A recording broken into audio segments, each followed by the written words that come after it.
Bueno, hola a todos. Hace unos 2 o 3 años, cuando tuve la posibilidad de encontrarme con Felipe Londoño, el rector actual, que cumplió 100 días estos días, nosotros llevamos como 3 años trabajando con varias facultades de diseño de Latinoamérica en crear dentro de pregrado unas materias que se llamaban propiedad intelectual y diseño, ese tipo de nombres, y que después cuando pasaron a posgrado y a espacios de maestría, siempre procuramos insertar en espacios multidisciplinares, ¿no? Entonces poníamos, la idea era poner gente de administración, derecho, diseño, a trabajar juntos en el análisis de modelos de negocios. Esto generaba todo un problema semántico porque la gente de derecho quería que el curso se llamara, por ejemplo, propiedad intelectual y empresa, y la gente de diseño quería que se llamara design thinking y bla, bla, bla. Y la gente de administración quería que se llamara modelos de negocio y no sé cuánto más. Entonces, bueno, hay un tema muy complejo de nivelación semántica en estos temas, de reconocimiento del otro, básico, y de pensar el terreno en el que estamos y la sociedad en la que nos movemos con una visión de mediano y largo plazo, ¿no? Creo que el gran problema todavía para pensar modelos organizacionales y para pensar la gestión, incluso para pensar la política, es esa necesidad de lo urgente, de lo inminente que obliga a pedir datos cuantitativos todo el tiempo, hoy, ahora, ya, que son los que justifican que el de arriba aprueba al de abajo y que seguramente que la política logre ciertas legitimidades que el mismo voto con ansiedades pide a la política, ¿no? Lo cierto es que, bueno, desde que se empieza a hablar de innovación social, productiva, etc., entramos en un terreno donde, bueno, es imposible pensar en lo urgente, salvo que tengamos lo urgente como un objeto de búsqueda de soluciones, básicamente, ¿no? El problema de diseño, que tiene una solución de diseño. El problema de hoy, que tiene una solución desde la innovación. Solo por eso. Y si bien la innovación puede, bajo ciertas circunstancias, responder muy rápidamente y muy eficientemente a una necesidad que se presente, y ahí me pongo a pensar, por ejemplo, en cuando hace unos años hicimos desde la ONG Creatividad Ética, que cofundé desde el año 2007 con un equipo de gente maravilloso, hicimos un concurso que era diseño y emergencia, donde se identificaban 40 y algo de necesidades humanas en situaciones de emergencia y de catástrofe, y a través del diseño se buscaban soluciones. Las primeras respuestas eran de gente del diseño industrial, y lo que sucedió después en una segunda instancia fue que pensamos, bueno, a ver la gente de gráfico que puede aportar. Y entramos en un terreno que era la señalética en las situaciones de emergencia. ¿Cómo se señalizan las situaciones de emergencia? De ahí me voy al impacto del uso de los drones en la atención de la emergencia. Imaginarán de qué tanta eficiencia puede tener un dron con una cámara supervisando, sobrevolando una zona de emergencia y entregando o obteniendo información en la zona de emergencia. Entonces, evidentemente no estoy hablando de la innovación como un ejercicio estético, ni mucho menos. Y lo que creo seriamente es que hay una gran oportunidad y casi una responsabilidad de repensar el rol de las disciplinas creativas como actores, ¿no?, del cambio. Entonces, en ese terreno uno siempre va al triángulo de Sábato, piensa universidad, Estado, empresa, porque casi no hay otra forma de concebir esa articulación virtuosa, ¿no? Piensen que Colombia acaba de caer, creo que 8 o 9 puestos en innovación, según un ranking internacional que es el que se tomaba de referencia en el año anterior. Una universidad americana hacía la evaluación. Ahí tengo mis pruritos, como también los tengo con el Foro Económico Mundial y con cualquier otra organización de ese tipo, y con el G8. Pero bueno, lo cierto es que en la práctica los argumentos que plantean para la caída del ranking de Colombia tienen que ver con dos razones: la falta de educación en materia de innovación y, en segundo lugar, la falta de articulación interinstitucional. Eso quiere decir básicamente que nos falta, en teoría, creo que es un poco así, ¿sí?, reconocer el valor de la innovación, apropiar los procesos de innovación, comprenderlos, poderlos ejecutar, y en un segundo lugar, evidentemente está faltando un poco de diálogo, ¿no?, entre los actores. Entonces, bueno, la idea de hoy era presentarles a ustedes un cambio en el que estamos metidos, que no tiene vuelta, que sucede, ya está, y que al igual que cuando sucedió con la Revolución Industrial, está marcando, yo me atrevería a decir, por lo menos los próximos 50 años y en adelante. Porque lo cierto es que, bueno, la cuestión de lo inmaterial, ¿no?, lo intangible, está determinando incluso la supervivencia de empresas, ¿no? Entonces piensen en la figura de Blockbuster, la baja capacidad de innovación que tuvo Blockbuster y cómo cayó Blockbuster. Que cayó a la alfombra técnicamente porque no pudieron prever lo que iba a suceder con esa revolución de plataformas, ¿no?, de la tecnología y el Internet. Entonces, ¿me escuchan bien? Como hablo en argentino, en pampeano, temo que no se entienda, no me exprese del todo bien. Voy a hablar despacito. Entonces, bueno, la idea era hoy presentarles, más que mi currícula, que está muy bonita ahí. Voy a pasar la currícula, esto no se llama. Y voy a hablar directamente de la economía de los intangibles. Yo no sé si alguno de ustedes escuchó hablar de los sectores de la economía, el sector primario, secundario, terciario, cuaternario, quinario. Básicamente el primario tiene que ver con la transformación de la materia prima, el secundario tiene que ver con la generación de bienes, el terciario con servicios a toda escala, y el cuaternario y el quinario son dos lugares que, si bien todavía no está absolutamente consensuado, son los lugares donde se ubica la economía, las industrias creativas, las industrias culturales, las industrias del conocimiento, ¿sí?, las TICs, ciencia, tecnología. Dicho de otro modo, ustedes, si pertenecen a esos sectores, no están, diría, consensuadamente encuadrados en un sector económico. Esto los pone en un lugar un poco sui generis, si bien el tema, bueno, ya ha transitado 15 o 20 años de debate, se sigue debatiendo, esta es la realidad, se sigue debatiendo. La visión tradicional tenía 3 sectores de economía, hoy ya aparecieron como 5. No me preocupa. Lo que sí resalto como importante es que no se encaja en el modelo tradicional sistémico, ¿no? Esta es la realidad. Ni primario, ni secundario, ni terciario. Y básicamente sucede algo, porque hay un terreno que tiene que ver con los espacios productivos donde se crea, donde hay una particularidad, y es que la creación, una vez expresada, se transforma en un bien, que yo lo puedo entregar, ¿sí? Pero tiene una particularidad, es que es intangible, no lo van a poder tocar, pero lo puedo entregar. Entonces yo les diría un ejemplo simple: si yo soy un pintor y pinto un lienzo, un cuadro, y vendo el cuadro, estoy en un modelo de negocio recontra tradicional. Vendí un bien. Y si un señor le encarga al pintor que pinte un mural en su casa y el pintor le cobra las horas y pinta un mural en su casa, vende un servicio. Pero en realidad ninguno de esos dos negocios es un negocio propiamente dicho sobre el intangible. El negocio sobre el intangible aparecía cuando el pintor, teniendo una obra inicial, empezaba a reproducirla y a escalar los negocios y las oportunidades y la posibilidad de uso de esa obra de manera múltiple, ¿no? Hay una multiplicación. Yo puedo darles a cada uno de ustedes una licencia para que descarguen mi pintura y la pongan como escritorio del portátil, de la compu, o del celu, o de lo que se les ocurra. Y eso no quiere decir siquiera que yo haya sacado el lienzo de mi casa. Yo puedo tener el lienzo en mi casa todavía. Y a vos te la doy en blanco y negro, a vos te la doy en color, a vos te permito modificarla, a vos no te permito modificarla, a vos te permito reproducirla en camisetas. Entonces, básicamente lo que yo quiero es dejar en claro que hay oportunidades que presenta la economía del intangible para todo este sector vinculado a las disciplinas proyectuales donde se crea.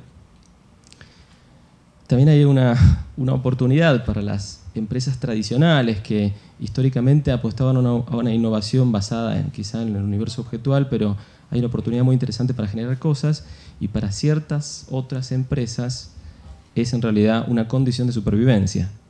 Cada uno sabrá dónde se ubica en esta historia. Si yo preguntara a ustedes cuántos de ustedes han otorgado, de hecho, licencias sobre las cosas que han creado, empezaríamos a entender si realmente estamos aprovechando el máximo rendimiento de la economía de los intangibles o no, o estamos simplemente parados en el viejo discurso de los servicios. ¿Me siguen hasta aquí? ¿Bien? ¿Sí?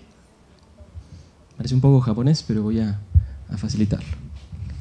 Entonces, evidentemente hay un conflicto entre sector primario y sectores cuaternarios y quinarios.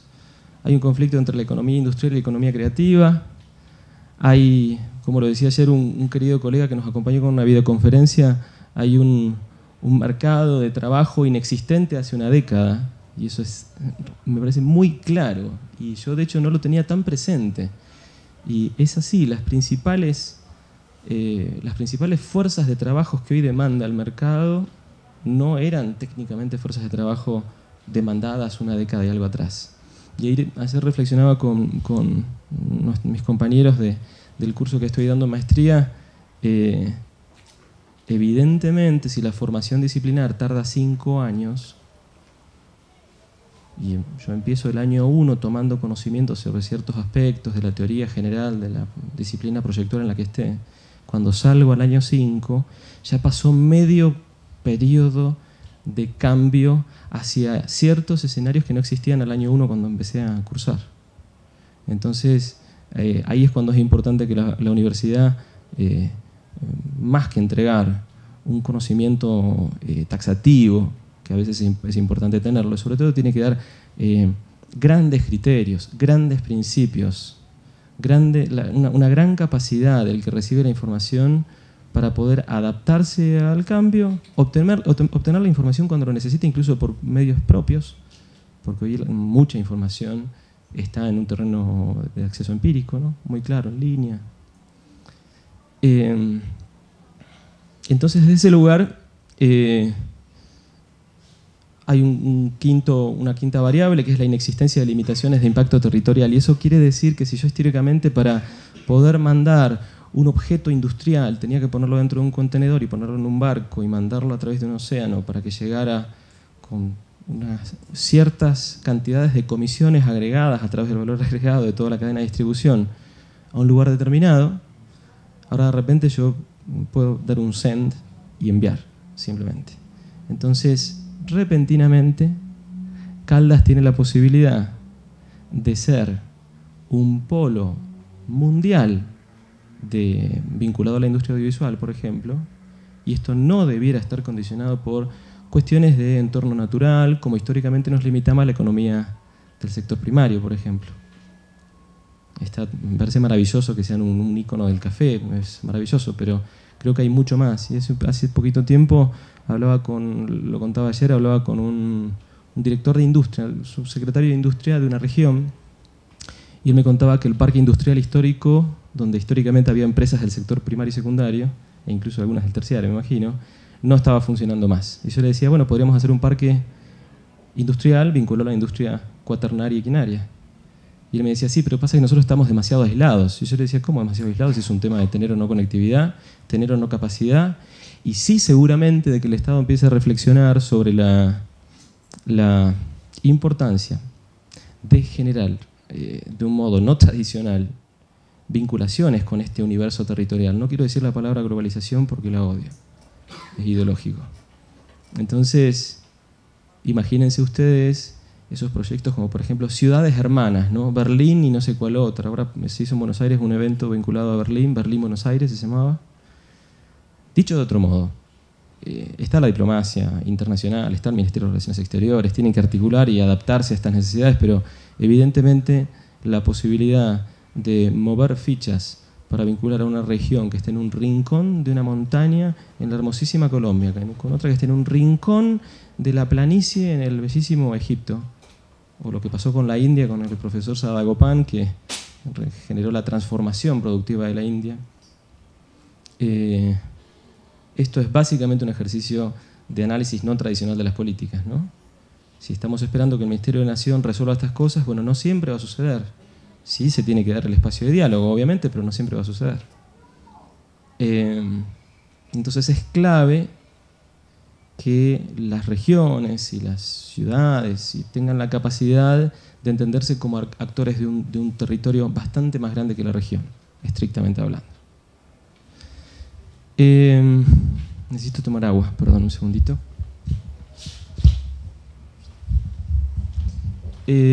Paso aquí.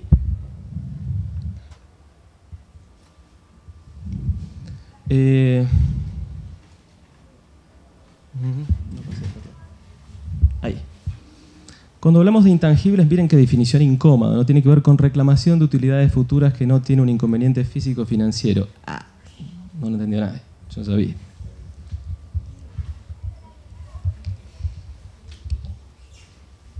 Lo que sí van a entender es, bueno, la idea de patente, marca, derechos de autor, ¿no? Suena un poco más, ¿o no? Sí, un poco más suena. Voy a hacer solo una aclaración que la explicaba ayer en el curso y es básicamente la siguiente.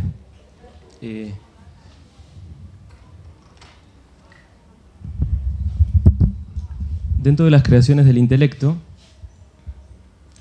hay saberes que a veces se guardan dentro de la política organizacional en secretos industriales, secretos empresariales, organizacionales. La fórmula de Coca, por ejemplo, es un clásico, ¿no? Y hay otras que se cuentan al Estado para que el Estado les dé un monopolio de explotación en un territorio determinado. Y esto tiene que ver con las patentes, ¿sí? Básicamente con el universo de las patentes, incluso también con el derecho de autor. Sintéticamente. El derecho de autor que se aplica a los músicos, a los escritores, ¿sí? A los productores, a la producción audiovisual, también se aplica a la mayoría de las creaciones del diseño, a la mayoría de las creaciones, con alguna variable de ajuste, pero se aplica a la mayoría. Tiene vigencia a nivel mundial, con lo cual ustedes logran crear una obra que tenga entidad suficiente para estar protegida por el derecho de autor y probablemente van a poder otorgar una licencia sobre el uso de esa obra en China. ¿Sí? En Eslovenia.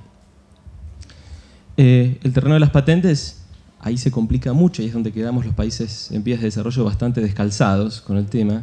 Tiene una limitación y es que bueno, uno tiene un territorio global donde el mundo se divide en una cuadrícula, de una hoja cuadriculada y patentar en cada país sale plata, básicamente. Entonces si uno quiere hacer una patente imaginemos que uno quiere llegar a 15 mercados y todavía en realidad no salió de Colombia. Cuando uno quiere patentar en 15 mercados, las cifras en dólares empiezan a ser muy importantes. $20.000 para arriba, en total, ¿no? En 15 países. Y más también. Entonces lo que digo es, los universos de protección de los intangibles, como tienen que ver con el secreto industrial, esto se llama know-how, básicamente, y esto se llama universo de patentes y derecho de autor. Cuanto más cerca están de la idea del derecho de autor, menos costosas son para ser protegidas, entre comillas. Pero no porque no estén protegidas, porque en realidad se protegen desde que uno crea, desde que la creación existe, desde que la ilustración existe, desde que el cuento existe, desde que el software existe, está protegido técnicamente por la ley, aquí en Colombia. Pero sucede que es conveniente hacer un trámite en línea para tener ciertas certezas operativas vinculadas a los negocios en torno a esa creación. ¿Sí? Entonces, en la práctica, lo que sucede es que uno podría englobar los intangibles directamente bajo estos terrenos, ¿no? Hay conceptos vinculados a clientela que también podrían meterse, bases de datos también, pero inicialmente preferiría que se queden con esta idea.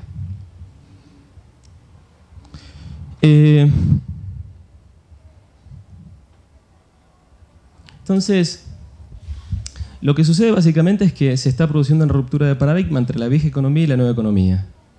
Y las empresas que están en la nueva economía tienen un montón de ventajas que las de la vieja economía no tienen, ¿sí? Las de la vieja economía son empresas basadas en recursos tangibles, lo palpable, lo físico, el universo de lo físico en cualquiera de sus análisis. Tienen un problema que tiene que ver con el principio de escasez, ¿sí? Por varias cuestiones. Y esto me parece clave, la relación entre producción y oferta se focaliza en la maximización de la captación de valor. Esto no van a entender nada, pero bueno, se los voy a explicar igual. Y es básicamente un problema que emerge de las finanzas, ¿sí? Los responsables son los que han conducido empresas desde una lógica estrictamente financiera. Y es básicamente la siguiente, yo para crear un producto, ¿sí? Destino este esfuerzo en crear valor, el producto novedoso, interesante, más útil, más funcional, más, ¿sí? Le doy al cliente, le entrego X valor y sobre todo trato de captar el mayor valor posible en tajada. Me quedo con la mayor plata posible. Esto de quedarse con la mayor plata posible, como es un principio sistémico, hace que muchas empresas, en vez de innovar, como consideran la innovación un gasto, prefieren recaudar. No innovan y cuando se dan cuenta que tenían que innovar, ya es tarde, básicamente. Entonces, este principio que establece que hay que captar el mayor valor posible es el mismo que tiene como reflejo que tengo que invertir lo menos posible en crear valor y lo menos posible tengo que entregarle al cliente el menor valor posible, básicamente.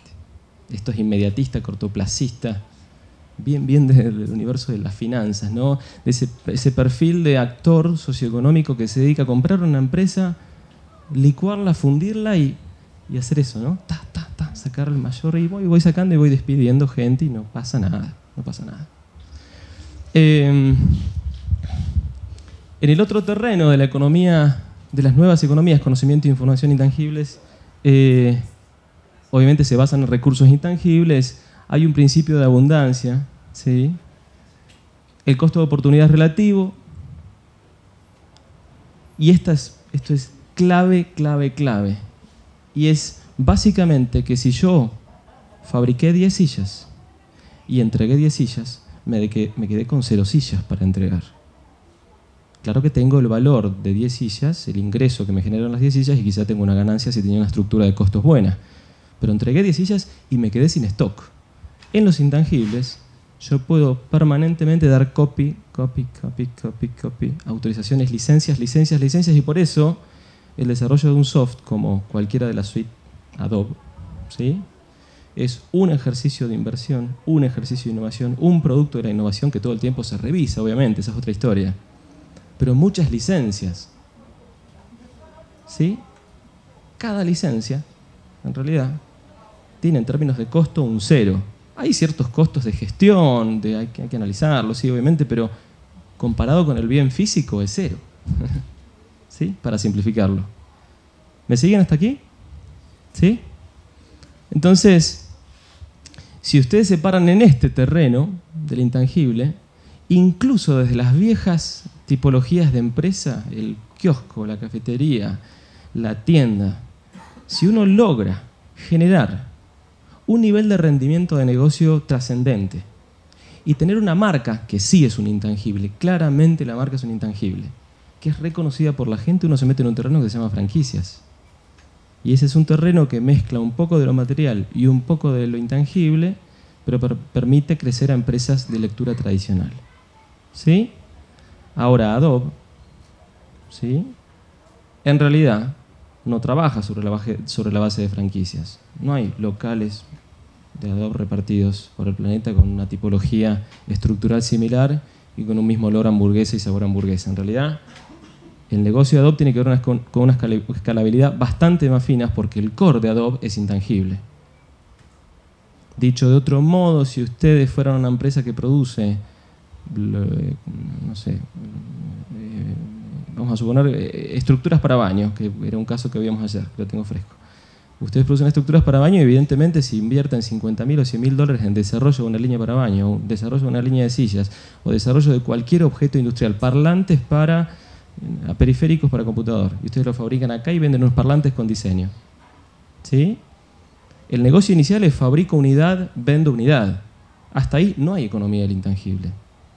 El día en que ustedes le licencien a alguien que esté en Sudáfrica, o en Paraguay, o en Texas, donde se les ocurra, la fabricación de ese parlante bajo el diseño que ustedes diseñaron y patentaron, que es una opción, o protegieron bajo alguna otra tipología, por ejemplo, secreto industrial, know-how. Pero el día en que ustedes licencien lo que crearon, recién se meten en el terreno del intangible. Entonces, si yo me pongo a caminar por la ciudad, voy a ver un montón de empresas que tienen tipología industrial tradicional, que seguramente ponen plata en innovación y que seguramente han generado algunas. O sea, por lo menos en mis dos manos entran productos que han nacido en Caldas que tienen que tener novedad. Estoy seguro. Sí, novedad absoluta, relativa, después veré, pero novedad deben tener. Ninguna de esas empresas otorgó una licencia a otra empresa equivalente de un mercado que no les compite. Ninguna habló con una empresa de Paraguay para que en Paraguay se fabricara ese mismo producto y les pagaran a ellos, en realidad, un intangible. con otro extra, y es que en realidad cuando uno licencia un intangible puede meterse en un terreno mucho más interesante, que yo te licencio el intangible, te doy el derecho de fabricar lo que yo fabrico acá y lo que es fruto de mi esfuerzo de investigación, pero también te doy servicios. Te doy un servicio para que tu proceso productivo rinda mejor porque yo ya lo conozco, te doy un servicio de asesoramiento en mercadotecnia porque ya lo transité y tu terreno es similar a mi terreno en diferentes aspectos. ¿Sí? Entonces yo me pregunto si las empresas que producen bienes en Colombia, Challenger, Corona, las que se les ocurra, de punta a punta, analicemos todo el entramado productivo de bienes del país. ¿Cuántas de ellas hacen inversiones serias en innovación? Muchas, sin duda. ¿Cuántas de ellas se paran en un universo que esté regido por el intangible? No lo sé. No me consta tanto. ¿Sí? Tengo una seria duda de que así sea, porque en general se piensa en el mercado territorial, en poner el producto arriba de un camión o de un barco, en entregarlo, y uno dice, no, la verdad que llego hasta este mercado, este mercado, este mercado, este mercado. Hasta Grecia no llego, se me complica llegar a Grecia. ¿Sí? En realidad no es así, le podría licenciar a un griego la fabricación. Los intangibles tienen otro valor muy importante que tiene que ver con que no se deprecian con el uso, no pierden valor con el uso. Obviamente, si yo hago una innovación hoy, una innovación seguramente no tiene el mismo nivel de impacto 20 años después. Se llama historia, vida se llama, ¿no? Pero, si yo, por ejemplo, creo una ilustración, y esa ilustración primero gana un premio nacional y después gana un premio internacional y de repente se transforma en un ícono, ¿sí? Yo todavía sigo descargando, ¿sí?, imágenes digitales de las obras de Pollock porque me gusta Pollock. Cada cual tiene su... Todavía sigo comprando muebles clásicos cuando puedo porque me parecen que tienen un valor de patrimonio histórico valioso. Entonces, yo puedo otorgar cientos de licencias, miles, millones de licencias de un software, y el software, no por estar más presente y haber tenido más licencias, vale menos, digo más. Pasa una cuestión casi inversa que tiene que ver con el efecto red. Por ejemplo, si yo hoy no trabajo bajo ciertas tipologías de pantalla o con ciertos programas, no me extrañaría que en algún lugar de la cadena de valor la empresa publicitaria a la cual le estoy brindando servicios me diga, momento, tenemos un problema de escala cromática, ¿con qué estás trabajando? ¿Sí? ¿Con qué imprimiste? ¿Qué hiciste? Entonces, el hecho de que diferentes actores de la red compartan un mismo intangible le da valor al intangible. El caso de Facebook es bastante claro también, ¿no? O de un taxi o de lo que quieran. Cuanto más actores hay de un taxi de un lado y del otro cliente taxista, digamos, cuanto más actores hay, más eficiente y más valor adquiere la red. Al punto que podemos caer en el esnobismo de que ciertas personas le dicen a otra, ¿cómo? ¿Todavía no te descargaste taxi? No. ¿Sí? Sean cosas interesantes de lo sociológico. La única aclaración que hago en torno a Facebook, ahí tomo una frase que dije ayer de Tim Cook, él dijo, no por ingenuo ni por santo, no lo es seguramente, es un ser sumamente previsor y analítico, pero él planteó que cuando a uno le dan un servicio gratis, en general el producto es uno, ¿no? O sea, ustedes tienen cuenta de Hotmail y tienen cuenta de Yahoo y Gmail y Facebook, y ustedes tienen el servicio gratis y ustedes creen que es gratis. No es gratis. Todo el tiempo están siendo escaneados, todo el tiempo esa información se transforma en un negocio con un patrocinante y el patrocinante les da una pauta publicitaria que tiene que ver exactamente con el perfil de ustedes, cookie por medio o sin cookie de por medio. ¿Sí? La gran diferencia en esta economía es que la relación entre producción y oferta, ¿sí?, rompe la lógica que les mostré recién ahí, y en vez de suceder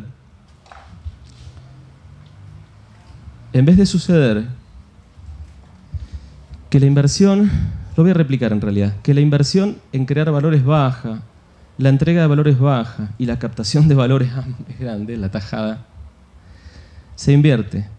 La creación de valor es grande, inversión en innovación. La entrega de valor es grande, innovación centrada en las personas, ¿sí? Y la captación de valor tiene una particularidad, y es que en vez de estar sobre el principio de maximización, está sobre el principio de minimización. Que dice básicamente que vos podés poner un precio, debés poner un precio, ¿sí?, de venta al público, que te permita un ingreso que una vez que le descontás los costos, te deja un margen de ganancia que te permita a vos cubrir la estructura de la empresa e incluso prever niveles de crecimiento, ¿no? Pero eso no quiere decir que trates de sacarle todo lo que puedas y hasta lo último que puedas e invertir lo menos posible en la creación de valor y darle el menor valor posible porque es un costo al cliente. ¿Sí? ¿Me siguen? Y eso tradúzcanlo a cualquier lógica de cualquier organización. Entonces, esto es mucho más armónico, ¿no? Es un ejercicio mucho más armónico, mucho más integrador, mucho menos despiadado. Y obviamente en este terreno, ¿sí?, es donde se sienten cómodas las figuras de las empresas sociales, las corporaciones B, las empresas B, ¿sí?, la asociatividad, la colaboratividad. Y el capitalismo se empieza a sentir un poco incómodo. Pasa que son demasiado grandes esos peces y oponen mucha resistencia y la van a seguir oponiendo, ¿sí? Pasa que la concentración de la riqueza hace que cuando se quiebra un mercado, ¿sí?, como pasó en Argentina en el 2000 o como pasó en Eurozona hace unos añitos, y la gente se queda sin trabajo, se multiplican los emprendimientos, empiezan a aparecer las pymes, y esos datos, como por ejemplo que el 95% del empleo del país está dado por la pequeña y mediana empresa, es correcto. Y si yo tengo que elegir entre 5 grandes corporaciones que den el empleo al país, basadas en la industria primaria, o el 95% del entramado productivo en pyme basado en la industria del conocimiento, elijo el segundo. Es más democrático, se reparte mejor la riqueza, ¿sí?, se distribuyen mejor los riesgos y aparte jugamos todos el juego, que eso es súper interesante, ¿no?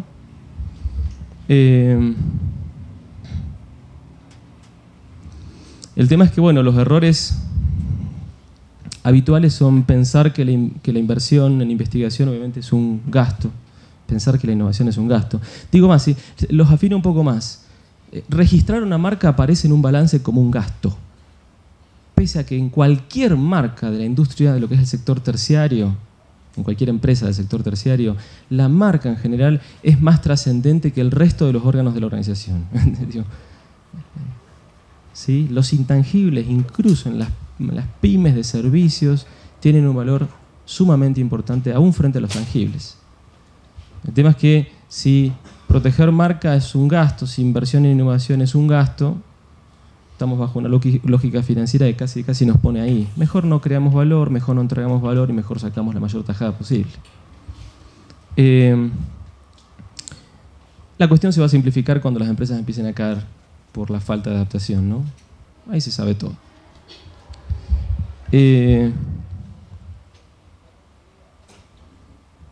Obviamente las causas de esta nueva economía, perdón, vamos a estar interesados.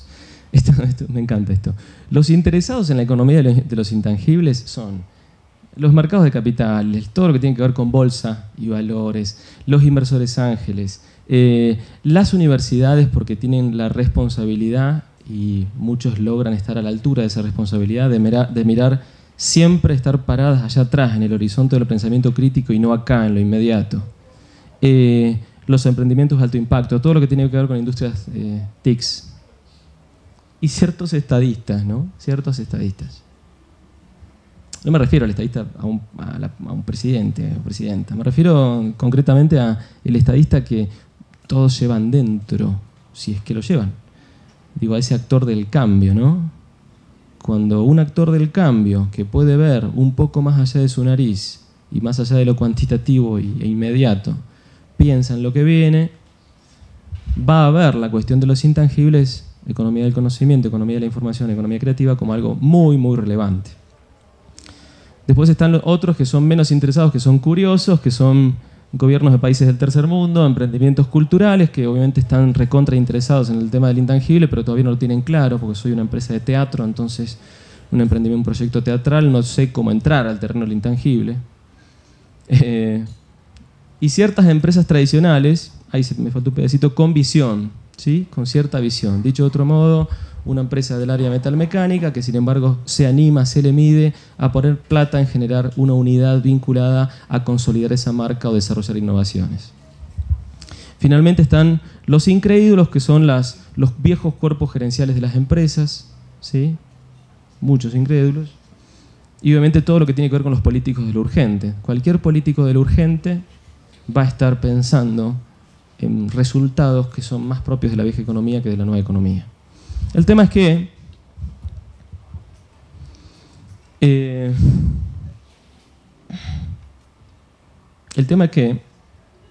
en 10 años no va a haber vuelta atrás. Y ayer lo charlaba con uno de los compañeros. Yo creo que a mí me tocó conocer Caldas porque me llegó un dato del festival. Yo nací en La Pampa, que es una provincia pequeña de la Argentina, cerca de la Patagonia. Viví muchos años en Buenos Aires y estaba trabajando en el sector creativo. Y de repente me llega un dato de Caldas. Yo no sabía muy bien todavía dónde se ubicaba Caldas. Esa era la realidad. Claro. No tenía exactamente noción de dónde quedaba Caldas. Y cuando veía los contenidos del festival y referencia de gente que era referente hablándome bien del festival, empecé a escuchar de Caldas. Y ayer les contaba a ustedes que la verdad que yo tomé conocimiento de Caldas. Primero tomé conocimiento de la marca Colombia en el mal sentido de la marca Colombia, del que todos ya somos muy conscientes, ¿sí? Lo que ha sucedido con la representación que genera Colombia en el imaginario, fruto de un montón de desaciertos, ¿sí?, que hubieron en el manejo, ¿sí?, de ese proyecto y de la realidad que tuvo el país y un montón de cosas. Y de repente pasaba que aparecían ciudades que tenían como un valor turístico, después Cartagena, etcétera, etcétera. Después apareció Caldas en mi imaginario y yo todavía no había venido a Colombia. Y incluso Caldas aparece casi antes que Bogotá, salvo por algún manual de geografía, ¿no? Entonces, es interesante porque yo no conocía Caldas por la industria primaria, que está todo bien con la industria primaria, pero no conocía Caldas por la industria primaria. Yo la conocí por ciertas acciones, ¿sí?, que tenían que ver con la industria cuaternaria y quinaria. Entonces, hace poquito tiempo tuve posibilidad de hablar con la representación de Colombia en Argentina, al área consular, planteando que estoy sumamente ofendido con lo que está pasando o sea, el exportar formatos como El Patrón del Mal, que me parece fantástico desde el punto de vista de la industria creativa, sumado a 2 o 3 eslogans que existen hoy relacionados con Colombia, nos están haciendo perder la importancia de todo lo que está pasando en Colombia. Yo, por ejemplo, en el año 2007 me enteré de la constitución de la Red Académica de Diseño, que para mí era un ícono de articulación interinstitucional. No podía creer que todas las facultades de diseño del país estaban articuladas bajo una organización que estaba pensando en generar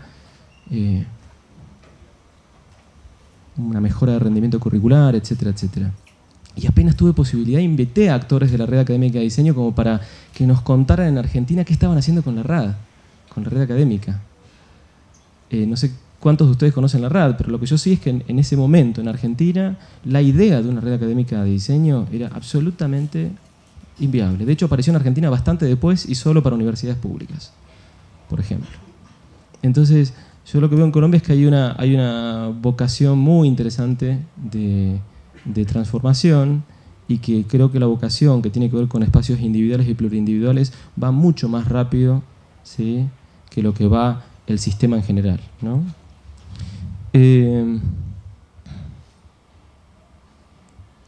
Acá esto es bastante claro, ¿no? En 10 años los principales actores de este proceso hoy van a estar ubicados como líderes, ¿no?, empresariales, académicos y políticos.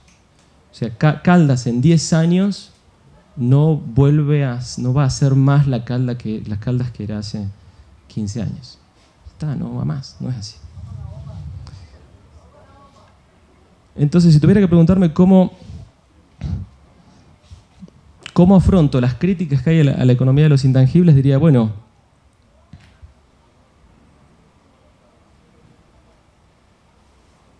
mercados. Voy por los temas que me parecen más relevantes. Mercados en construcción. Evidentemente hay plataformas existentes, ¿no? Todo lo que tiene que ver con plataformas web donde uno puede cargar contenidos vinculados a lo digital y lo creativo para ser descargados en otro lugar a cambio de un pago. Hay sistemas como Creative Commons que permiten facilitar la estructura de licencias, de licenciamientos. Lo que sí creo es que todo ejercicio de inversión en plataformas que sean meta plataformas, va a ser muy valioso, incluso si fuera una metaplataforma local, colombiana. ¿Sí? Como si dijera un mercado libre de intangibles, directamente. Un mercado libre de intangibles. Lo cierto es que hoy, si uno quiere comprar una marca, tiene dos opciones. O le toca la puerta a la empresa que tiene la marca y le dice, te quiero comprar la marca. O se contacta con ciertos grupos, que en Argentina, por ejemplo, son los agentes de propiedad industrial, que son los agentes de marca, que son actores privados. Y uno a ese grupo le dice, estimados compañeros del grupo, quiero comprar marca. Alguien tiene marca en la clase número 35, que es, por ejemplo, la que se aplica a un local comercial. Y ellos te contestan, pero digo, son mercados absolutamente marginales y eso, bueno, no quiere decir que a veces hay compras que aparecen en bolsa, ¿no? Pero es muy marginal. Si ustedes quisieran comprar marca hoy en empresas, acá, en Caldas, creo que tendrían que ir a tocar la puerta a las empresas. Y si quisieran comprar patentes, no sabrían por dónde empezar. Entonces, bueno, hay una carencia de mercados y lo reconozco.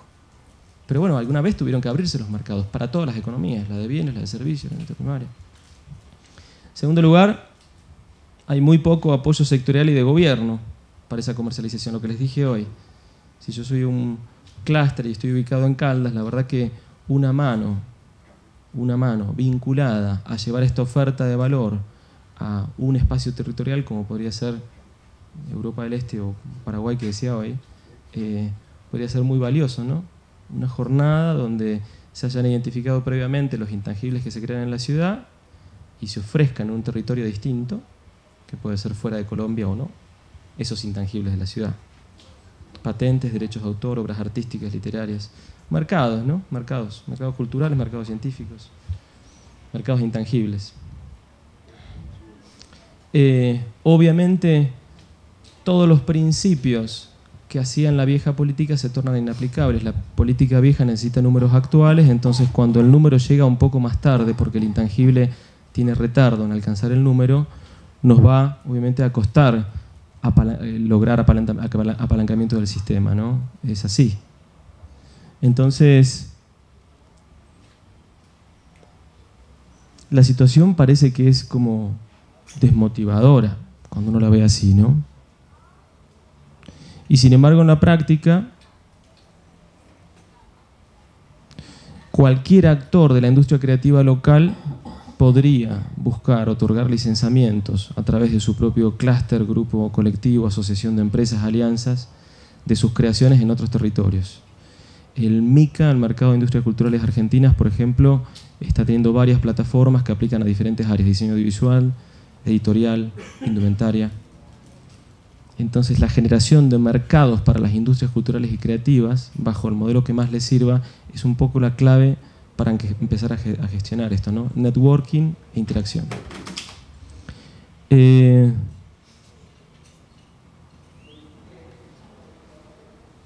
el punto de vista del core de las organizaciones, diría que no pueden nacer intangibles en organizaciones donde no haya ejercicios creativos. Y ahí aclaro una cosa: creativos apropiables. No es cuestión de generar un producto que sea novedoso en Caldas y sin embargo no tenga novedad a nivel mundial, porque si no va a ser impatentable. Entonces estoy hablando de generar creaciones que sean patentables. En el terreno de la industria cultural y creativa propiamente dicha, cualquier tipo de obra audiovisual, literaria, artística, ilustración, etcétera, etcétera, claramente sería, por el solo hecho de existir, una obra que cumpliría con una de las condiciones del intangible. El segundo punto tiene que ver con la cultura organizacional. Si ustedes realmente crean y simplemente no ponen en práctica un sistema para dar algo más que un servicio, y al cliente le dan el servicio y le dan la creación y se termina ahí la historia, no hay realmente aprovechamiento de la economía intangible. Entonces ustedes tienen que entender cuándo es conveniente empezar a negociar y decir al cliente: yo te puedo dar esta creación, pero decime cómo la vas a usar, por qué tiempo la vas a usar y en qué territorio la vas a usar, y yo te voy a dar una autorización de uso para ese escenario. Si vos querés usar mi creación en otro escenario, estampas, universo físico, vía pública, lo que fuera, yo diría, tenemos que negociar otro nivel de contraprestación económica. El hecho de dar autorizaciones por tiempo quiere decir que yo te doy uso de mi creación durante un tiempo determinado. Transcurrido ese tiempo, la creación tenés que dejar de usarla, porque el dueño sigo siendo yo. Uno todavía se sigue parando en la industria cultural y creativa en esto de darle el servicio y olvidarse de esa obra creada, ni siquiera identificarla conceptualmente como un intangible, y perder grandes oportunidades de seguir el crecimiento que a veces esa obra que uno dio y que se transformó en una marca, en una pieza audiovisual, en un material de uso industrial a nivel de estampas o lo que fuera, tiene en el futuro, ¿no? Sucede, por ejemplo, que en el tema de comercialización de obras artísticas en los cuadros, cuando alguien vende un cuadro y después ese cuadro se revende y obtiene revalorizaciones importantes, el artista, un poco la tendencia mundial es que recibe comisiones, aunque la primera vez haya vendido la obra a 10.000 pesos.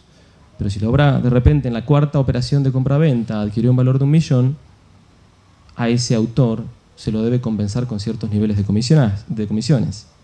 Entonces, a mí me parece que ciertos escenarios de escalabilidad de la industria del intangible no son todavía aprovechados por los profesionales de la industria del intangible.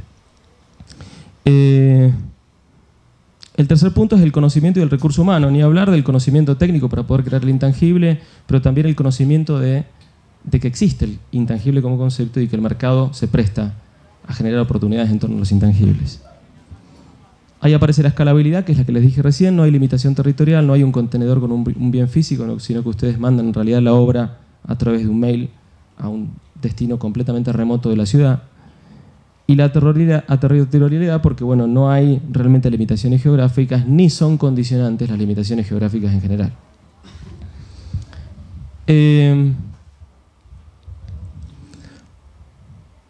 Entonces, ¿cómo ingresan las empresas a la economía de los intangibles? Diría básicamente esto: las de modelo tradicional, quienes fabrican bienes históricos, quienes brindan servicios históricos, obviamente tienen que empezar a generar esos intangibles asociados a productos y servicios tradicionales.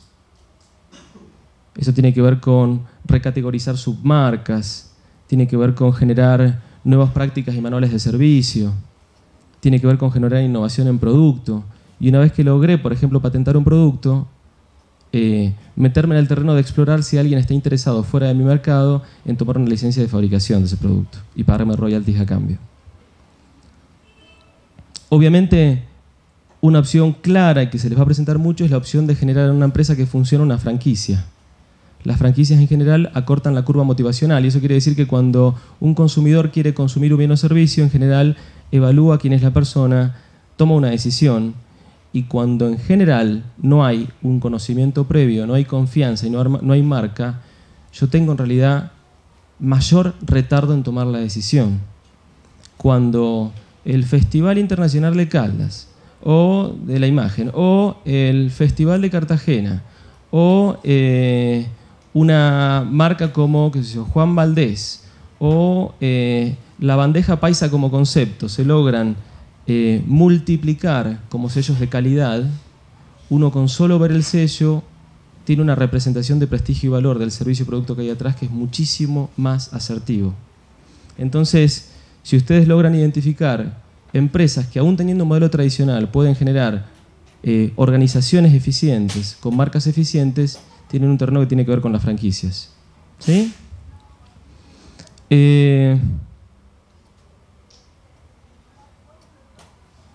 Hay un concepto que ayer lo charlamos que tiene que ver con hibridación, que es que si yo históricamente vendo un servicio, me puedo meter en el terreno del producto.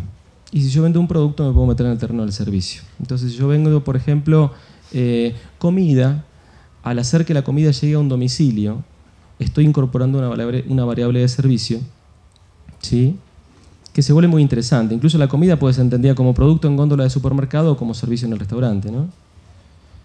Y el punto es que hay muchas veces en que la oferta de valor de las compañías se mejora en rendimiento con un equipo creativo que puede pensar cómo la experiencia en torno a ese producto se transforma en un servicio. Entonces yo la pregunta que hago es si es posible que ustedes, en vez de pensar que dan servicios creativos, pueden pensar en realidad que dan un servicio que tiene un bien que es igual a una manzana, con la diferencia que es intangible y se puede multiplicar. Entonces, yo no quiero que ustedes piensen en que lo importante es valorar las horas que pasan en la silla trabajando, sino valoren objetivamente el conocimiento que tienen y la manzana que han creado. Si la creación es relevante, es valiosa, y el conocimiento que pusieron en juego es valioso, no sigan pensando en cobrar la hora de servicio. porque es de la vieja economía, no de la economía a la que pertenecen. ¿Sí? ¿Cuántos de ustedes están trabajando en servicios vinculados a la creatividad hoy? Levanten la mano, por favor. Ah, bueno, es un número. ¿Todos ustedes cobran por obra o tarifan directamente por creación? ¿Cómo lo hacen?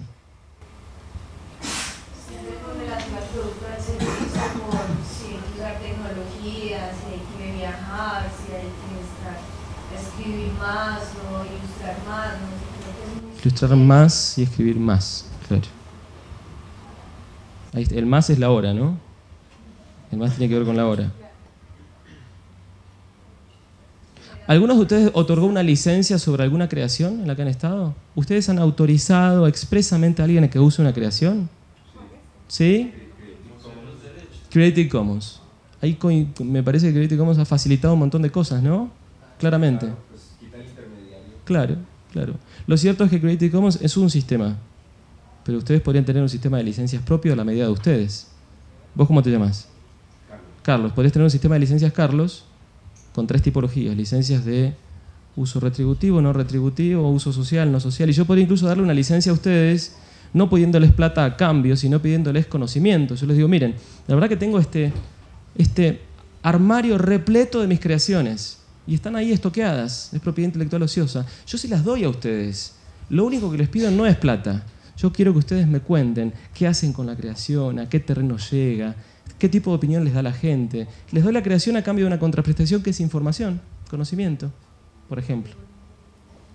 O le doy la licencia de todo lo que he creado en todos estos años. Tommy, usen todo, no tengo ningún problema. Lo que sí quiero que me inviten cuando andaba en exhibición pública. Quiero estar ahí para contar, para vincularme, para networking, por lo que quieran. ¿Sí? Entonces lo que me pasa a mí es que por deformación profesional, cada vez que veo un creativo lo veo en realidad como un banco andante de creaciones que están ahí estoqueadas y que, bueno, en general han sido objeto de transacción de análisis tradicionales de la economía de los servicios. Porque realmente muy pocos de ustedes, no sé cuántos, deben tener sistematizado un sistema de licencias propio. Esto significa tener claridad de bajo qué condiciones de tiempo, territorio y modo le doy una autorización de uso a alguien. Ustedes podrían tener como un tablero de control viendo qué está pasando con él. Ahora ustedes me dirán, no, Luciano, en realidad, ¿sabes qué pasa? Que no somos artistas consagrados, no somos creativos con trayectoria. Bueno, algunos la tendrán, me imagino. Pero lo que yo diría es más que es un tema de trayectoria, es un tema de modificar la práctica cultural, ¿no? Es un tema de modificar la práctica profesional y de empresa, es un tema de buenas prácticas. Y obviamente están todavía ustedes en un entorno donde el aporte del diseño, por esa lectura que decíamos del cortoplacismo, bueno, no es fácil que alguien los contrate, pero quédense tranquilos que en realidad en 10 años la situación va a ser completamente diferente. Ya lo está haciendo, ¿no? Obviamente. Los países tienen alrededor del 8 o 10% del PBI basado en la industria cultural y creativa. Entonces, yo lo que haría es, a mí me pasa todo el tiempo, veo locales que funcionan bien y veo, esto podría aplicar a franquicia, pero veo la marca y digo, qué pésima marca, acá no hay... hay que replantear la marca. Y me pasa que a veces veo obras de naturaleza artística que me doy cuenta que podrían estar en cualquier lugar, podrían estar en Berlín siendo exhibidas o siendo estampadas en el universo de la indumentaria del Under de Berlín. De hecho sucede, ¿no? Hay grandes profesionales que están ubicados acá en Latinoamérica y que están moviendo las tendencias del mundo en muchas cosas. Una pregunta. Sí. Decías que costear por horas es de la vieja economía, pero normalmente lo que yo tengo entendido es que uno saca un costo por hora, costea el número de horas que tiene el proyecto, con eso determina uno el costo por hora, el costo total del proyecto, y luego uno va a ver el precio de mercado y pues juega uno entre la diferencia del costo y el precio. Pero entonces, ¿cómo sería la nueva economía? Simplemente que identifiques que nació un intangible en ese proceso, nace una creación. ¿A qué te dedicas? Yo soy economista y diseñador editorial. Editorial. ¿Generas diagramación editorial o contenidos editoriales, ilustración o qué? Diagramación. Bueno, ahí obviamente depende del tipo de acuerdo al que vos puedas llegar con tu cliente, ¿no? Pero hay cierto tipo de clientes que uno le dice, bueno, te cobro 10 pesos, te cobro 1.000.000 de pesos por darte una sesión de todo esto. La sesión es básicamente, él es dueño de esa creación y hace lo que quiere con la obra creada por vos. O te cobro 500.000 por una licencia, porque en realidad me interesa generar de esto que acabo de hacerte un template, una plantilla. Y quiero llegar a 18 periódicos barriales de la zona sur de Colombia. No voy a estar acá, no te preocupes, ni siquiera voy a autorizar esto para internet y vos sos un cliente que está trabajando en internet y yo lo que quiero en realidad es optimizar el rendimiento de mi trabajo y otorgar nuevas licencias sobre esta misma creación. Entonces, digo más, te invito a que seas parte, si me compran el template te doy el 20%. Es todo un universo de juego, terminaste la negociación de servicio y empezaste la negociación sobre intangibles. Funciona un poco así. Ese es el escenario. Pero ¿tienen preguntas? Vamos charlando, ¿eh? ¿Una pregunta? Sigo. Evidentemente, las empresas que no tienen modelo tradicional, que son de la nueva economía, ya directamente tienen el corazón intangible. Y ya cuando nacen, se plantean, ¿sí?, aprovechando el rendimiento de la economía intangible. Ahí es cuando directamente nacen proyectos editoriales que van directamente a Internet, o por lo menos tienen una patita que va directamente a Internet. Todo lo que tiene que ver con tecnología, empresas vinculadas a la creación de bancos de imágenes, artistas que directamente se conciben, ¿sí?, bajo dos escenarios de negocio. Yo vendo el lienzo y vendo después 10 copias del lienzo. Y las vendo obviamente a diferente precio, diferente escala y diferente coloratura. Y aparte de eso autorizo a que el lienzo, a que la obra sea utilizada para ciertos usos que no tienen que ver con el universo artístico, que tienen que ver, por ejemplo, el universo de la indumentaria. ¿Sí? Hay artistas que se conciben así, directamente desde su lugar de creación, de unidad productiva también, ¿no? Esos artistas en general no tienen limitación de la visión en términos territoriales, claramente. Entonces, no importa bajo qué lienzo analítico ustedes vean la empresa, si es un Canvas de Osterwalder o Canvas IDEO, no importa. Cualquiera de estas formas de ver la empresa en general tiene un corazoncito puesto en el tema de la propuesta de valor, que es producto o servicio, piensan en un segmento de clientes, reconocen mejor el entorno o peor el entorno, pero lo cierto es que cualquiera de estas metodologías mañana podría ser reemplazada por otra metodología suya de ustedes, donde ustedes simplemente conociendo los principios de cómo funciona una empresa, ¿sí?, entiendan que hay ciertos momentos de la vida empresaria en donde hay una oportunidad clara de gestionar el intangible y generar, obviamente, puertas de crecimiento a través de ese intangible. En términos empresarios es básico funcionar en clústeres, ¿no? Si ustedes no entienden que pertenecen a un espacio donde hay coexistencia entre la universidad, el Estado, los proveedores, los distribuidores, los clientes, ¿sí?, y los diferentes actores de la cadena de valor, tienen un problema, porque en realidad todavía no entendieron qué lugar ocupan en el entorno socioeconómico, ¿sí? Y si no entendieron aquello, tienen un segundo problema, que es que todavía no entienden cómo funcionan, no van a poder fijar un precio, no van a poder establecer una política de relación con el cliente, no van a poder crear valor propiamente dicho, porque pueden tener una gran creación que es absolutamente inviable desde el punto de vista productivo comercial, ¿sí? Y si no conocen aquello, también van a tener un segundo problema, y es que no van a saber a qué lugar del modelo organizacional del cliente ustedes están llegando. Si ustedes creen que lo que hacen es un isólogo y una marca, hay un problema de abordaje, porque en realidad ustedes están trabajando en relación cliente o canal cliente. Y si ustedes trabajan en experiencia, están trabajando en propuesta de valor de la compañía. Y no es la propuesta de valor como una palabra abierta, la propuesta de valor es bien puntual. Entonces yo, si tengo que dar una recomendación, digo, primero, en términos de organizaciones empresariales, tómense un ratito para explorar, y la universidad los pone a disposición de ustedes a los hipervínculos, exploren un poquitito tipologías de vistas aéreas de modelos de negocio, ¿sí?, que les van a permitir tener esta misma deformación profesional que me pasa. Digo, ustedes sin duda, si son del universo de la creatividad, que yo también lo soy, valga la acotación, van a ver inmediatamente las falencias de las obras pertenecientes a la creatividad. Ustedes pueden ver marcas y entender los errores que tiene el diseño de esa marca, pueden ver audiovisuales y entender las limitaciones de producción de esa obra. Y yo lo que quiero es que puedan también entender rápidamente cómo funciona orgánicamente una empresa. Y para eso, más que un libro de administración, tienen que dedicarle una tarde a entender cómo funciona una vista aérea de modelo de negocio. Hagan eso. Hagan eso y van a ver que van a tener al día siguiente un rendimiento muy alto analítico, de negociación y de reconocimiento del rol que ocupan frente a un cliente y en su propia, ¿sí? en el funcionamiento orgánico de la propia estructura a la que ustedes pertenecen.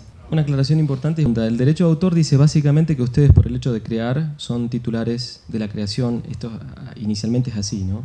Hay algo de lo cual siempre van a ser titulares, que es el derecho moral, a que digan que ustedes son los autores, a que la obra no se modifique sin autorización de ustedes, a que la obra pase de ser obra inédita a ser obra publicada. Esto es un poco determinante. Nadie puede decirle a ustedes que sacan el nombre de la obra, ¿sí? Dicho de otro modo, puedo entender que bajo ciertas reglas de mercado, a veces, como no hay espacio en el producto para poner el nombre del autor, no se pone el nombre del autor. Pero la verdad que si hay lugar para, ayer lo decía, para describir el producto en una etiqueta, hay lugar para poner autor 2 puntos, ¿sí? Y si hay lugar para poner la marca de la empresa cliente y la marca de la productora, hay lugar para poner abajo, en este caso aparte tan directo, donde hay un equipo de 5 actores. Fíjense que el cine, a fuerza de negociación sectorial, logró que los créditos duren un 3% de la película. ¿Cuánto duran los créditos del cine?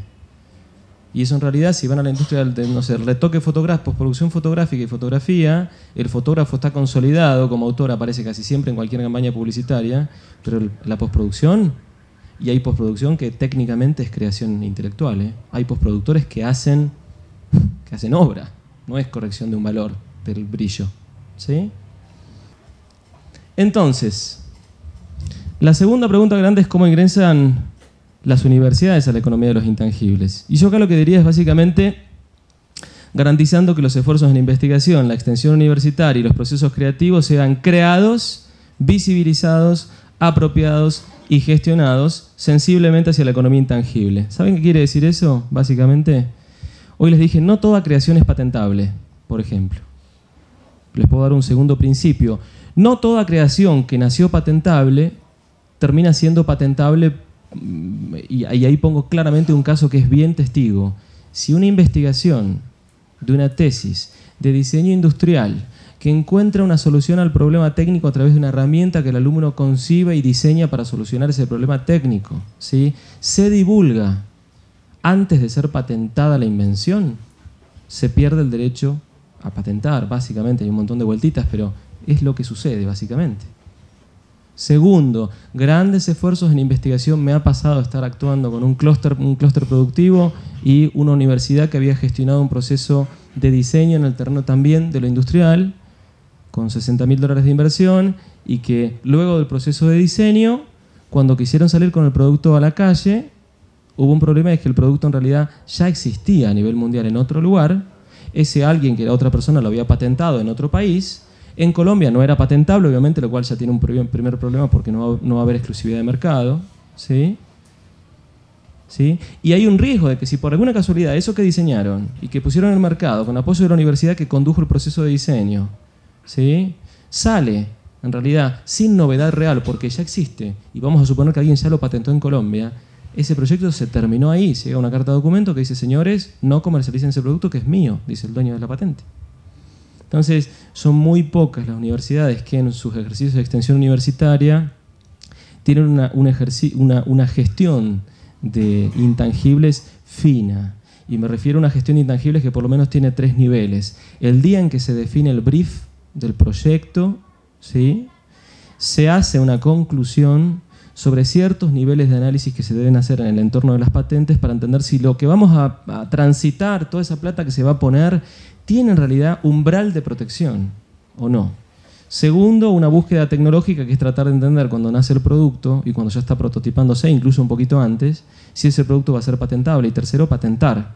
Hay un cuarto nivel que es en realidad el más interesante de todos, y es que cuando los proyectos nacen a través de entornos universitarios, las universidades podrían hacer eso que dije hoy, que es: si la universidad X de tal lugar genera en cada 5 años 5 soluciones a problemas técnicos vinculadas al campo de la salud, porque se hizo un convenio con la Facultad de Medicina y la Facultad de Ingeniería y la Facultad de Diseño, ¿sí?, y esas creaciones, ¿sí?, terminan en un terreno local vendiéndose, ¿por qué no se invierten $3.000 en otros países de mercados que son absolutamente inaccesibles desde el punto de vista de la exportación territorial y se otorgan licencias de fabricación? Porque en realidad lo que sucede ahí es que se pueden empezar a cruzar licencias. Yo le doy a la Universidad de de lo que fuera, de un lugar de Sudáfrica, una licencia a cambio de que ellos me den conocimiento, información, participación de proyectos, publicación conjuntas y también una licencia de otro tema que a mí me interese, o de obras que me interesen. ¿Qué importa si al fin y al cabo es el mismo repositorio de creaciones del intelecto, unas de naturaleza artística y otras de naturaleza científico-técnica? Entonces yo lo que siento es que la visión de las oficinas de transferencia de tecnología, ya de por sí hablar de tecnología me suena un poco limitado, preferiría hablar de transferencia y sobre todo gestión o creación de conocimiento, y yo me imagino en realidad un universo global donde universidades de diferentes regiones con diferentes necesidades generan pensamiento crítico cruzándose licencias mutuamente e incluso sin cobrárselas. O sea, sí, hay contraprestación, hay información, hay conocimiento, hay compromisos de hacer cosas juntos, compromisos de generar niveles de desarrollo de esa misma patente conjuntamente, compromiso de que las obras que me está licenciando yo las tenga exhibidas acá durante un semestre con un título que son obras de búlgaras, ¿sí? A cambio de que ellos pongan allá obras colombianas en la universidad y que se vinculen con museos locales para generar en 4 años un evento que hermane a Bulgaria con Colombia. Esa es la visión que tengo. Cuando digo visibilizados, era una charla que teníamos ayer, piensen en esto, cualquier creación del intelecto, artística, literaria, todo lo que tiene que ver con tesis, ¿sí? Todo eso va al derecho de autor, audiovisuales, diseño gráfico, ilustraciones. El derecho de autor en Colombia existe desde el momento en que se crea la obra, pero hay una particularidad, es que ustedes pueden hacer un trámite en línea y tener muchas mejores herramientas de gestión de la creación para hacer los contratos. Ese trámite es gratuito y online y dura 5 minutos. Entonces, yo a veces digo, si realmente tenemos en claro cuántas creaciones nacen dentro de las universidades, y me pregunto ahí si realmente cuando se hacen los indicadores país, donde se dice que la cantidad de títulos de derecho de autor que tiene tal país es tanto, mientras que otro tiene tantos otros, entonces están más arriba en el ranking. Ya digo, ¿será que organizo una semana de actividad donde el objetivo básico es permitir a todo actor, alumno o externo, que se acerque a la facultad, hacer la carga en línea de su obra en la Dirección Nacional de Derecho de Autor y obtener el certificado en línea? Y que tomo todo este universo de trámites otorgados y certificados y lo transformo en indicadores. Alguien una vez me dijo, no, pero eso en realidad es una mentira porque vos podés tener 2 universidades, una que tiene mucho más volumen de creación y otra que tiene menos volumen de creación, pero como esta no hace trámites en línea y obtiene certificados, está invisibilizada y nadie ve la cantidad de obras que nacen en esa universidad, mientras que esta, que tiene menos, hizo 10 trámites y parece más alta en el ranking que esta y en realidad es falso. Yo lo que diría, bueno, todo bien, pero yo no hablo de marketing en realidad, digo algo concreto. Si la universidad tiene 100 creaciones, yo quiero que esas 100 creaciones figuren en el indicador académico.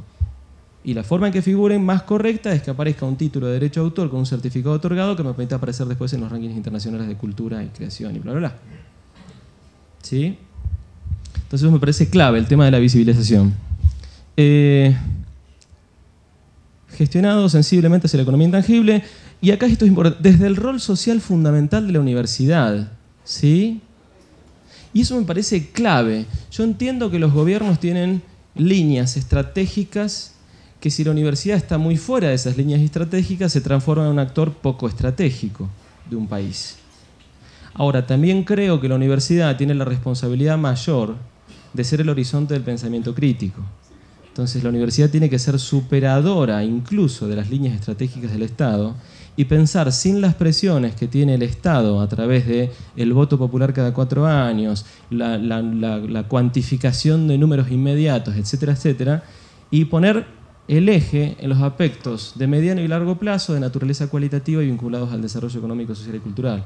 Entonces me parece clave que cualquier ejercicio de gestión no pierda de vista para qué estamos, sino en realidad las universidades, cuando solo responden a necesidades de las empresas que les plantean hoy, son expresiones, engranajes tecnócratas de un sistema que en realidad tiene un vicio de fondo y que está pensando en la cuestión financiera y cortoplacista y no en la cuestión de la creación y entrega de valor, que es de largo plazo y de construcción. ¿Sí? El Estado, bueno, maravilla. ¿Cómo ingresa a la economía de los intangibles? Siendo responsable ante el cambio de era, pensando en las futuras generaciones, reconociendo el impacto positivo del clúster y de la cadena de valor creativa, facilitando emprendimiento y adaptación empresaria, generando nuevas figuras y plataformas de relación internacional basadas en focus. Yo les pregunto, ¿cuántos gobiernos están en este momento haciendo apalancamiento al emprendimiento, ¿sí? Considerando como parte de la inversión, ¿sí?, que el Estado otorga, seriamente hablando, no digo la inversión para hacerte más barato el registro de marca, ¿sí? ¿Sí? ¿Cuántos gobiernos hoy están permitiendo exención impositiva al 100 para unidades vinculadas a, no sé, parques de servicios, polos de servicios? ¿Cuántos polos de creación de intangibles conocen ustedes? Aparte de Silicon Valley, Brain Italia y algún otro más. ¿Sí? Y hace unos días, charlando con gente vinculada a TICs, les decía, no toda empresa TIC obtuvo el mejor rendimiento de la industria intangible. Porque si yo soy una empresa TIC e invierto $500.000 en desarrollar una aplicación que combina red social con GPS, me estoy perdiendo de vista que hay en el mundo 100.000 o 100 o no sé cuántas aplicaciones ya desarrolladas que combinan red social con GPS. Entonces los $500.000 no tienen que ir al desarrollo, tienen que ir a otra cosa, que es la alianza con la empresa inicial para yo tener una licencia de uso en este territorio bajo ciertas adaptaciones lingüísticas, de interfaz o de lo que fuera, dicho de otro modo, una plantilla o template. Entonces, no toda TIC obtiene el mayor rendimiento de la economía intangible. Y yo creo que hoy hay que poner el foco a empresas que mezclen TIC con economía intangible con una necesidad social que sea abrupta y evidente. Cuando logremos esa tríada, estamos en un terreno que es sumamente virtuoso, porque el TIC como herramienta, ¿sí?, carece todavía de core, ¿sí? El intangible como umbral carece de core. El core se lo va a dar ese aspecto simbólico, y ahí el diseño tiene, coincidiendo con Beatriz Galán, el diseño tiene un rol muy especial, porque puede ver necesidades humanas de un modo excepcional y crear ese efecto de transportar la simbología de un modo excepcional que ni un ingeniero, ni un abogado, ni un administrador, ni un contador lo pueden hacer, ¿sí? Entonces, cuando logramos cruzar TICs intangibles y una necesidad real, atendidas de una solución de diseño, estamos en un terreno de virtud que es maravilloso, ¿sí? Entonces, la pregunta de millón es cómo ingresa el presente a la economía de los intangibles. Entonces, liderando procesos, básicamente. O sea, al mañana vamos a llegar, eso está claro, y 2 más 2 es 4. Y el tema es que 5 menos 1 también es 4 y sacrificamos 1. ¿Sí? Y 6 menos 2 también y sacrificamos 2. Entonces lo que digo es, vamos a llegar. El punto es, si vamos a estar respondiendo hoy los esfuerzos y las estrategias a presiones cortoplacistas, o si vamos a estar trabajando con una visión de horizonte crítico. Escenarios cualitativos aún no descubiertos. Esto, pensando de vuelta en este, hace 10 años los empleos más requeridos hoy no existían. Entonces, escenarios cualitativos aún no descubiertos, ¿sí?, por sobre los resultados cuantitativos del presente, de la mano del diseño y de la innovación. Ese es un poco mi gran análisis. Entonces, la conclusión es bienvenidos a los próximos 50 años porque comenzó la nueva economía, ¿no? Ya está. Y ustedes son actores fundamentales de ese proceso. ¿Vale? Muchas gracias. Ahora sí.